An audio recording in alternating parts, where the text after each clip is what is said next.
வணக்கம் சார். வணக்கம். நல்லா இருக்கீங்களா? நல்லா இருக்கேன். குரூப் 4 எக்ஸாம் முடிஞ்சு 2 மாசம் ஆகுது. நம்மளும் எவ்வளோ வீடியோ போட்டு பார்த்துட்டோம், கத்தி பார்த்துட்டோம். டிஎன்பிஎஸ்சி காது கேட்கவே இல்லை. ஸோ இப்போ அடுத்த மாதம் ரிசல்ட்னு வேற சொல்லிட்டாங்க. ஸோ என்ன நினைக்கிறீங்க?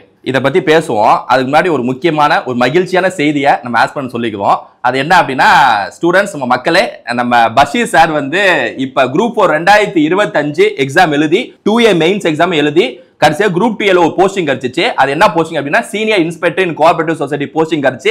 இன்னொரு 1 அல்லது 2 வாரம் கரெக்டா, இன்னும் 1-2 வாரத்துல வந்து ஜாயினிங் பண்ற மாதிரி இப்ப ஒரு தருணத்துல இருக்காரு. அதனால பஷீர் சாருக்கு நம்ம எல்லா சார்பாக வாழ்த்துக்கள் சொல்லிக்கிறோம். நீங்களும் தனிப்பட்ட முறையில் பஷீர் சாருக்கு வாழ்த்துக்கள் சொல்லிருங்க.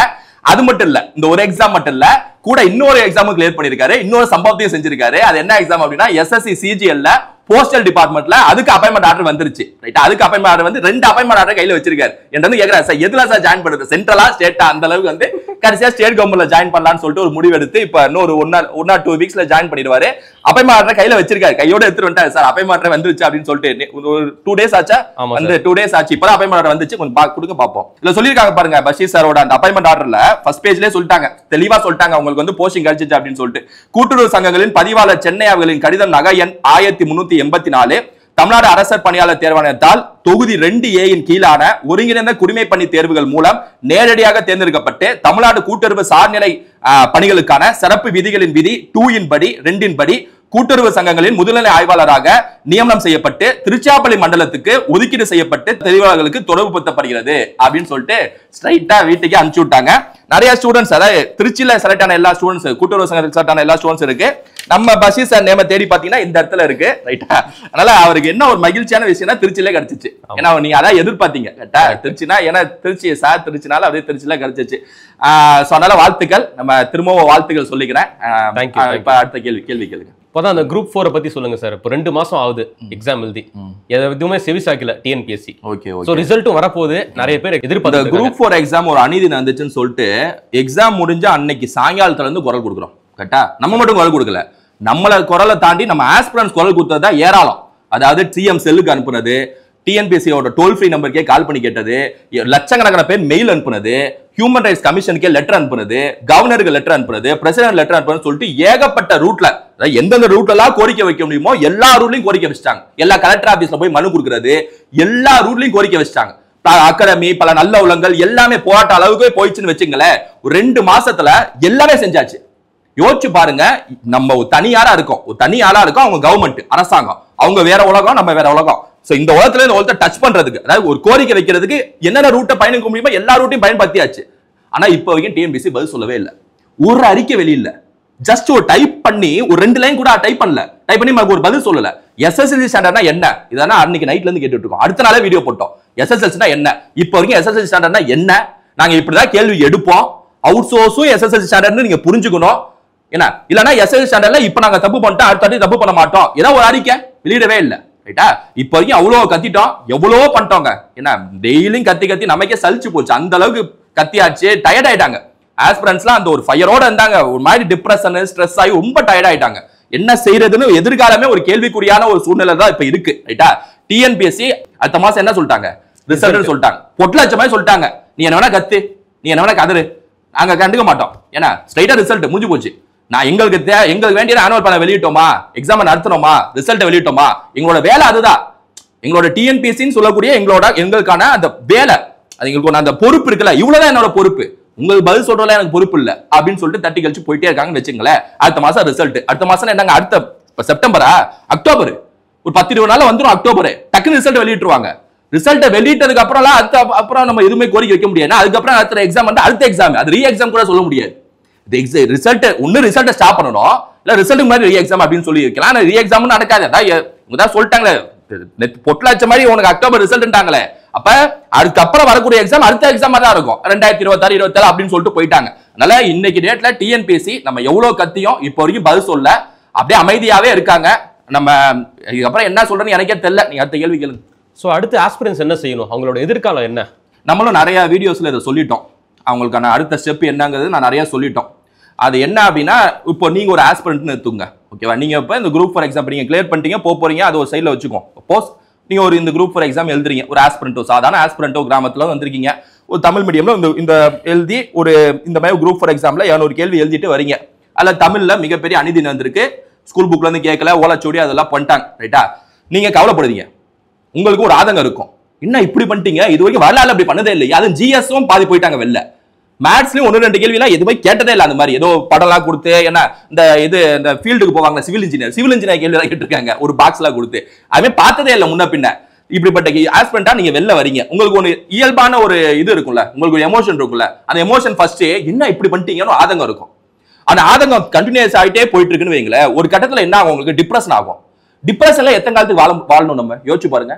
பதில் சொல்லவே இல்லையங்க, எல்லா ரூட்லயும் பதில் கேட்டோம், பதில் சொல்லவே இல்லை. அடுத்த ஸ்டெப் நீங்க என்ன செய்வீங்க யோசிச்சு பாருங்க.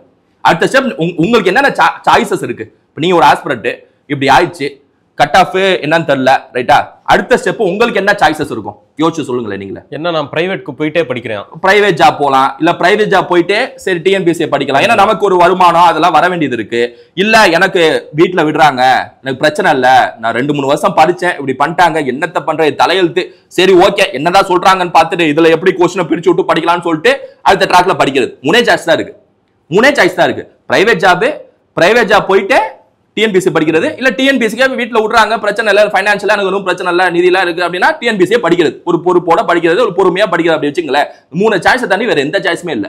இல்ல ஏதாவது பிசினஸ் ஆரம்பிக்கிறது, 4 சாய்ஸ் தான். இந்த 4 தவிர எந்த இதுவுமே இல்ல. பிசினஸ் ஆரம்பிக்கனாலும் பணம், முதலீடு, அது இன்னைக்கு டேட்ல காம்படிஷன்ல பாருங்க, என்ன எந்த பிசினஸ் எல்லாத்தையும் எல்லாத்தையும் ஆரம்பிச்சாங்க. பிசினஸ் ஆரம்பிக்கிறதுக்கே நம்ம ஐடியா, அதுவும் ஒரு பொறுமை வேணும், அதுக்கு ஒரு ஸ்கில் வேணும், அது ஒரு தனி ரூட். வேற வழி இல்லாம மேக்ஸிமம் எல்லாமே பிரைவேட் ஜாப் போவாங்க, இல்ல பிரைவேட் ஜாப் போயிட்டு டிஎன்பிஎஸ்சி படிப்பாங்க. ரைட்டா? அதனால நமக்கான ஒரு ரூட்டை தேர்ந்தெடுக்கக்கூடிய நேரம் தான் அது. ஏன்னா நம்ம டிப்ரெஷன்ல வாழ்ந்துட்டு வந்தோம் வைங்களேன், டைம் தான் வேஸ்ட், வயசாயிட்டே போகுது, சுத்தமா டைம் வேஸ்ட். ரைட்டா? ஒரு ரூட் எடுக்கணும். நான் எனக்கு டிஎன்பிஎஸ்சி நான் வெறுத்துட்டேன், நான் பிரைவேட் ஜாப் போறேன், டாடா, சரி பிரைவேட் ஜாப் போகும். பிரைவேட் ஜாப் போயிட்டு அதுல எப்படி சக்சஸ் ஆகுது, இல்லைன்னா அந்த பிரைவேட் ஜாப் போயிட்டு ஓகே நான் டிஎன்பிஎஸ்சி பாக்குறேன், ஏன்னா நான் இவ்வளவு தூரம் படிச்சேன், மைண்ட்ல ஏத்தி எதுக்கு நான் சும்மா பிரெயின்ல வச்சுட்டு இருக்கணும், பிரெயின்ல ஏத்தி வச்சேனே. எல்லாத்துக்கும் ஆதங்கம் அதுதான். 2 வருஷம் 3 வருஷம் தேவையில்லாம இருக்கேன், என் பிரெயின்ல ஏத்தி வச்சேன், பாலிட்டி ஏத்தி வச்சிருக்கேன், இப்போ எக்கனாமிக்ஸ் ஏத்தி வச்சிருக்கேன், இன்னும் பிரெயின்ல ஓடிட்டு இருக்கு, எனக்கு அதை மறக்கவும் முடியாது. மறந்துரு, பாலிட்டி போ முடியாது. பிரைவேட் ஜாப் போனாலும் ஞாபகம் வந்துட்டே இருக்கும், என்னடா இப்படி உட்காந்து படிச்சோம், எவ்வளவு எய்ம் வந்துச்சு, பிஏஓ அது இதுன்னு எவ்வளவு பெரிய கனவு வந்துச்சு. இங்க இருந்து பிரைவேட் ஜாப்ல காலைல இருந்து நைட் வரைக்கும் இந்த மேனேஜர் சொல்ற பேச்சை கேட்டுட்டு இருக்க வேண்டியதா இருக்குன்னா, வாழ்க்கையே அப்படிதான், டிசைன் அப்படிதான் இருக்கு, டிசைன் அப்படிதான் இருக்கு, உலகமே அப்படிதான் நடந்துட்டு இருக்கு. என்ன பண்றது, உலகத்துல இருக்கக்கூடிய அத்தனை கோடி மக்கள் 1 கோடியா நம்ம வாழ்ந்துட்டு போயிட்டே இருக்க வேண்டிய ஒரு சூழ்நிலையில இருக்கோங்கிற, ஒரு உண்மையை புரிஞ்சுக்க வேண்டிய தருணத்துல நம்ம இருக்கோங்கிற, வேற என்ன பண்றது. நம்ம எவ்வளவு கேள்வி கேட்டோம், பதில் சொல்லாத வகையில நம்ம அடாப்ட் ஆகி போக வேண்டியதானே. ஏன்னா நான் வீடியோல நானே சொல்லியிருப்பேன், சர்வைவல் ஆஃப் தி ஃபிட்டஸ்ட்னு சொல்லியிருப்பேன். சர்வைவல் ஆஃப் தி ஃபிட்டஸ்ட்னா என்ன அர்த்தம், சார்ல்ஸ் டார்வின் எதுக்கு சொல்லியிருக்காரு, நீ உனக்கு நீ யாரா வேணா இருந்துக்கோ, நீ இன்டெலிஜென்ட்டா இருந்துக்கோ, நீ ஒரு ஃபேமஸான ஆளா இருந்துக்கோ, என்ன நீ சூப்பரா ஒரு நல்ல செமையான ஹேண்ட்ஸமா இருக்கோ, யாரா வேணா நீ இருந்துக்கோ, என்ன உனக்கு நீ ஒரு சேஞ்ச் ஆகுது, ஒரு மாற்றம் வருதுன்னா உனக்கு அடாப்ட் ஆக தெரிஞ்சாதான் நீ சூப்பர் அப்படிங்கிறாரு. அடாப்ட் ஆக தெரிஞ்ச உயிரினம் தான் தப்பிக்குங்கிறாரு. புரியுதா இல்லையா? அதோ ஒரு சேஞ்ச், மாற்றத்துக்கு ஏத்த மாதிரி நீ மாறுறியா, மாறினா நீ தப்பிச்ச. மற்றபடி நீ இன்டெலிஜென்ட் சூப்பர் ஆளாரு, சூப்பர் மேன் ஆறு, என்ன ஸ்பைடர் மேன் ஆறு, யாரா வேணா இருந்துக்கோ, மாற்றம் ஏத்த மாதிரி நீ அடாப்ட் ஆனாலே போதுங்கிறார். டெக்னாலஜி மாறுதா, டெக்னாலஜி மாதிரி நீ அடாப்ட் ஆகுங்கிறார். வேற வழியே இல்லைங்கிற. நீ புலம்பலாம், பழைய காலம் எப்படி இருந்துச்சு தெரியுமா, இப்ப எப்படி இருந்துச்சு தெரியுமா, புலம்பலாம். ஆனா புலம்னாலும் உண்மை அது இல்ல. நீ இன்னைக்கு என்ன சந்திக்கிறியோ, இன்னைக்கு உலகம் எப்படி இருக்கோ அதான் உண்மைங்கிறார். அப்ப அந்த மாதிரி அடாப்ட் ஆக தவிர வேற எதுவும் வழி இல்லைன்னு நான் நினைக்கிறேன். அடுத்த கேள்வி. ஸோ இப்போ நிறைய ஆஸ்பிரன்ஸ் கேட்குற கேள்வி தான், இப்போ புக்கை எடுக்கவே தோண மாட்டேங்குது, ஒரு மாதிரி எரிச்சலா இருக்கு, ஸ்ட்ரெஸ் ஆகுது அப்படிங்கிறாங்க. அவங்களுக்கு என்ன சொல்ல விரும்புறீங்க? இது இயல்பாவே இருக்கக்கூடிய ஒரு விஷயம் தான். நான் உங்கள்கிட்ட கேட்டேன்ல, நீங்க இப்போ இதாகி இப்போ எமோஷனல் ஆனீங்கன்னா உங்களுக்கே கொஞ்சம் கஷ்டம் தான். இப்படி ஒரு ட்ராமா மாதிரி ஆயிடுச்சு. இப்போ அந்த ஜூலை 12 ஒரு ட்ராமா மாதிரி ஆயிடுச்சு. ஒரு என்ன சொல்றது, ஒரு மாதிரி ஒரு என்னடா அது, அந்த நாளை மறக்கணும் அப்படின்னு நினைக்கிற மாதிரி ஒரு நாளா நிறைய ஸ்டூடெண்ட்ஸ்க்கு அப்படி இருக்குன்னு வச்சுங்களேன். ஏன்னா அப்படிப்பட்ட ஒரு நாளா தான் நிறைய ஸ்டூடெண்ட்ஸ் சொல்றாங்க. அப்படி ட்ராமா மாதிரி இருக்கிறப்ப திரும்ப புக் எடுத்தா உங்களுக்கு என்ன யோசனை வரும்? ஜூலை 12 தான் யோசனை வரும். புக் எடுத்து நீங்க பாக்குறீங்க தமிழ்னாலே, என்னையா தமிழ் ஓலைச்சோடியில கேட்டீங்களாடா ஜூலை 12 என்னையா அது தோணுமா தோணாதா? திரும்ப அதே தான் தோணும். அந்த இதுல இருந்து ஒரு பக்குவப்பட்டு மாற வேண்டியது அவசியம். புக்கை எடுத்தாலும் ஓகே சரி, எத்தனை கேள்வி ஓலைச்சோடி கேட்கிறாங்க, எத்தனை கேள்வி நம்மளால படிக்க முடியும், எத்தனை கேள்வி அவுட் சோர்ஸ் கேட்கிறாங்க. வேற வழியே நம்ம மைண்டை பிரிச்சு விட்டு படிக்க வேண்டியது அவசியம். நீங்க அதுதான் படிக்கணும்னு நினைச்சீங்கன்னா.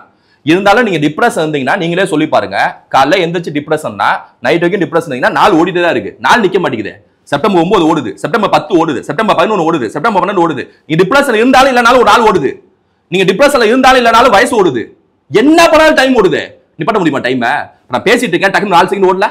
டைம் ஓடிட்டே தான் இருக்கு.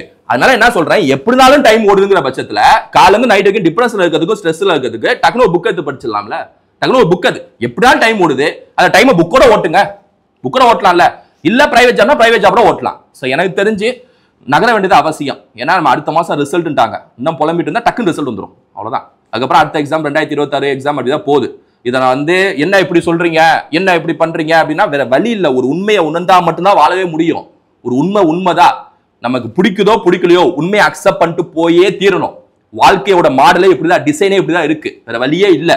அதனால சர்வைவல் ஆஃப் தி ஃபிட்டஸ்ட் மாதிரி நம்ம வாழ்ந்துக்கிறது பெஸ்ட் எனக்கு தெரிஞ்சு. அடுத்த கேள்வி சார், இப்போ புக்கை எடுத்து நான் உட்காந்தாலும் எனக்கு நிறைய டிஸ்ட்ராக்ஷன்ஸ் வருது. இப்போ ஃபோன் பக்கத்தில் இருக்கு, ஒரு நோட்டிஃபிகேஷன் வருது, அதுக்குள்ளே போயிட்டு நம்ம ஃபேஸ்புக்கு, இன்ஸ்டாகிராம், வாட்ஸ்அப்னு போயிட்டு அதில் மணிக்கணக்காக உட்காந்துடும். ஸோ அதை எப்படி சால்வ் பண்ணலாம் அந்த ப்ராப்ளம்? இன்ஸ்டாகிராமு, ஃபேஸ்புக்கு, இந்த சோஷியல் மீடியா இவங்களாம் யார் பயன்படுத்தலாம், யார் பயன்படுத்தக்கூடாதுன்னு ஒன்று இருக்கு.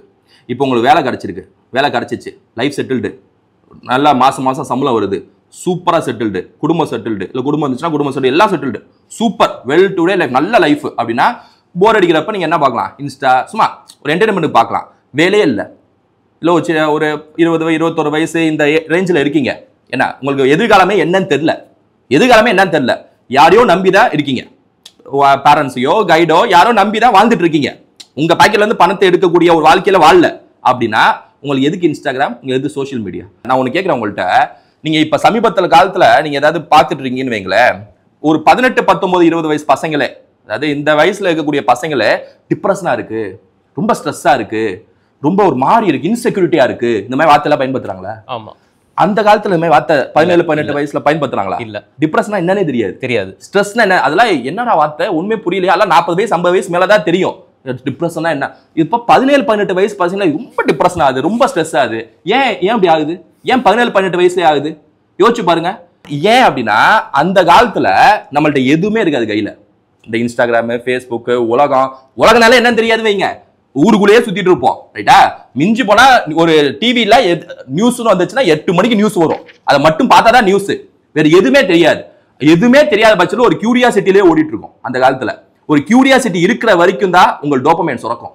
கியூரியாசிட்டி உடஞ்சிச்சுன்னா டோபமைன் சுரக்காது. ஒரு கொடைக்கானல் போறீங்க, கொடைக்கானல் ஒரு வாட்டி போறீங்க, ஒரு வாட்டி போறப்ப கொடைக்கானல் உங்களுக்கே தெரியும், நீங்க போயிருப்பீங்க, ஒரு சுத்துனா முடிஞ்சு கொடைக்கானல், அதாவது அந்த குணாப்பாறை அந்த மாதிரி. ஒரு 2 வாட்டி போறீங்க, ஓகே. 10 வாட்டி போனீங்கன்னா உங்களுக்கு என்ன ஆகும்? என்னடா போனாங்க குணாப்பாறை இருக்க போது, இங்கிட்டு போனா எது இருக்க போகுது, அவ்வளவுதானா அப்படின்னு இருக்கும். அப்போ உங்களுக்கு கியூரியாசிட்டி இருக்க வரைக்கும் தான் டோபமைன் சுரக்கும். டோபமைன் சுரக்கிற வரைக்கும் தான் டிப்ரெஷன் இருக்காது. இப்ப ஆனா இந்த மாதிரி ஸ்டேஜ்ல இல்ல, இன்னைக்கு டேட்ல அந்த மாதிரி ஸ்டேஜ்ல ஸ்டூடெண்ட்ஸோ இல்ல அந்த ஜெனரேஷன் அப்படி இல்ல. சரசரன்னு எல்லாமே பாக்குறாங்க, கன்சியூம் அதிகமா ஆகுது, சரசரன்னு உலகத்தையே பாத்துறாங்க. எல்லாமே இவ்வளவுதான் தெரிஞ்சு போச்சு, இதுக்கப்புறம் என்னத்தை யோசிக்க தோணும்? இவ்வளவுதான் முடிஞ்சு போச்சா?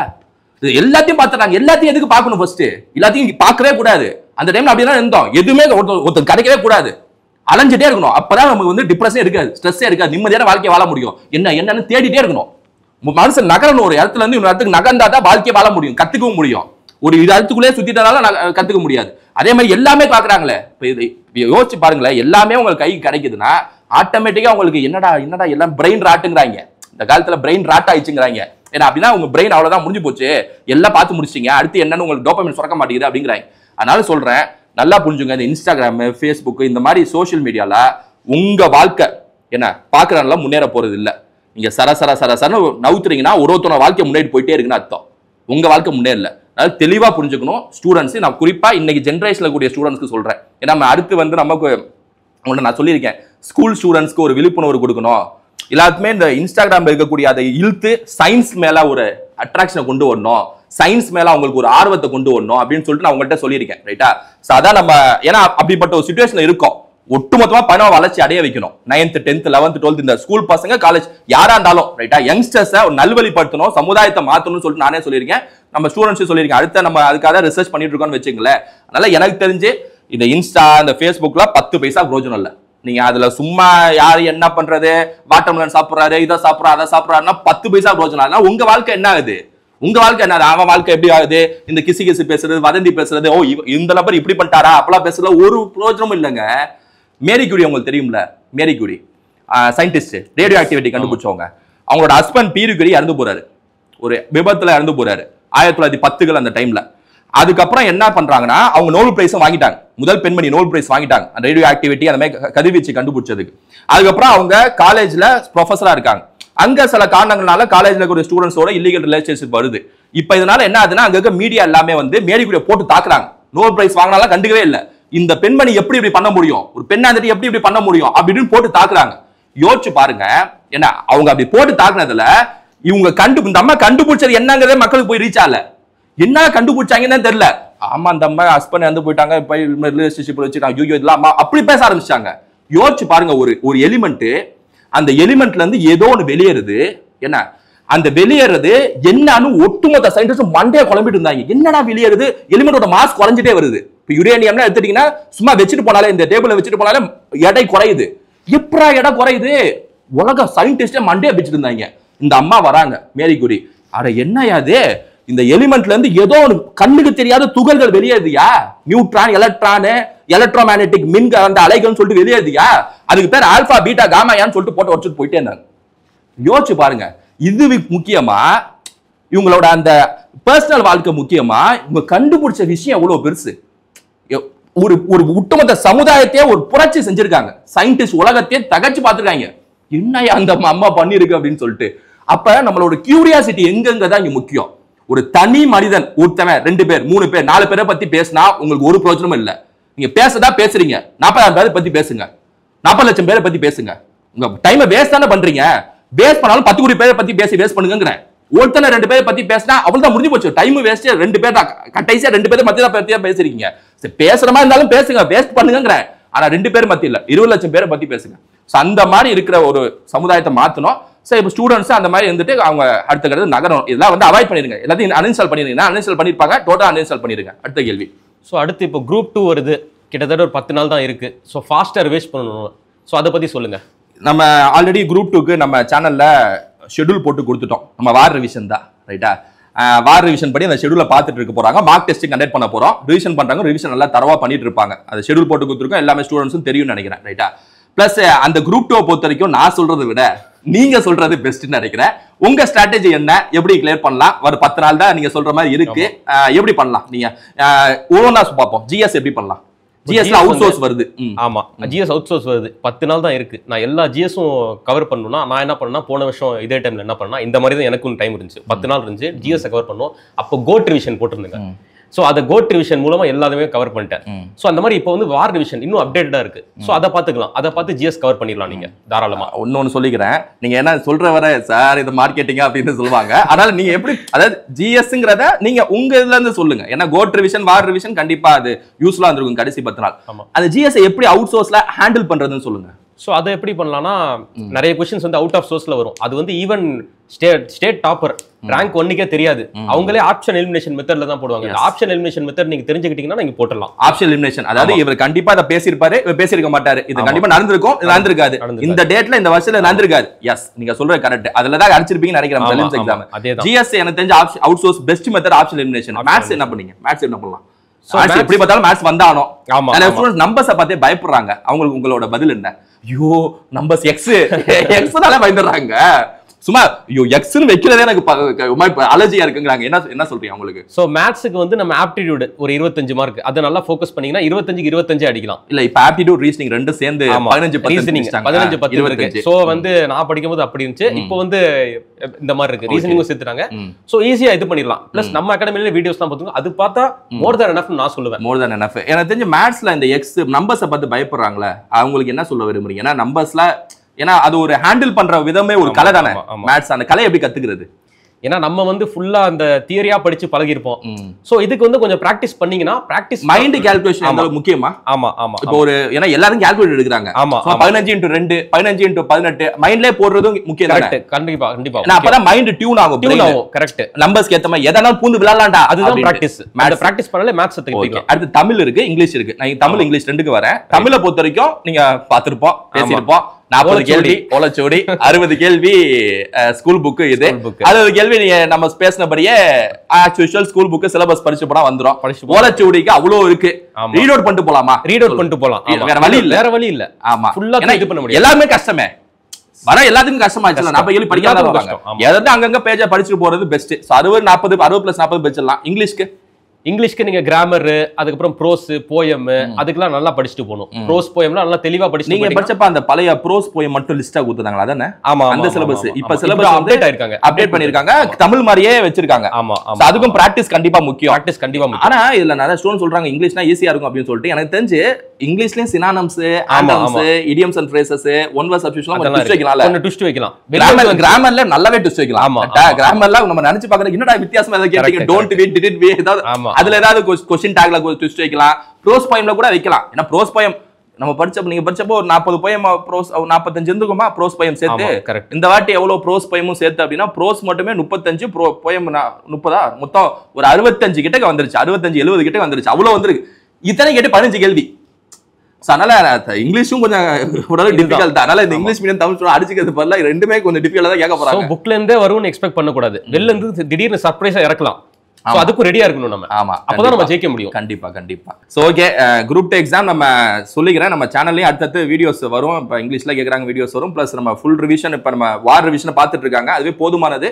பிளஸ் ஆப்ஷன் எலிமினேஷன் மெத்தடும் ஃபர்தரா நம்ம போடுவோம். அது நம்ம தனியா ஒரு வீடியோ போடுவோம்னு சொல்லிட்டு நம்ம ஸ்டூடெண்ட்ஸ் சொல்லிக்கிறோம். ஏன்னா நம்ம இந்த ஒரு வீடியோல நம்ம எல்லாத்தையும் பேசுற மாதிரி இருக்கணும். அதுக்காக நம்ம இது பண்ணோம். அதாவது குரூப் 4 எக்ஸாம், அடுத்த எதிர்காலம் என்ன, டிஸ்ட்ராக்ஷன், பிளஸ் எது அடுத்து என்ன பண்ணலாம், பிரைவேட் ஜாப் அந்த மாதிரி பண்றது, அப்புறம் குரூப் 2 எக்ஸாம் எப்படி ஹேண்டில் பண்றது, எப்படி அதை ஆப்ஷன் எலிமினேஷன், இது மாதிரி எல்லாத்தையும் பேசுற மாதிரி கவரேஜ் கொடுத்தோம். அதுவும் நம்ம இது பண்ணியாச்சு. அவள் தானே, வேற ஏதாவது இருக்கா? அவ்வளவுதான் சார். இன்னொரு வீடியோல சந்திக்கலாம். தேங்க்யூ. 2026 குரூப் 4 படிக்கும் மாணவர்களா நீங்கள், ஃப்ரெஷர்ஸ், ஹவுஸ் ஒய்ஃப் மாணவர்களா நீங்கள் பிரைவேட் ஜாப் போனாலும் டிஎன்பிஎஸ்சி படிக்கலாம். உங்களுக்கான பிரம்மாண்ட பேட்ச் இதோ.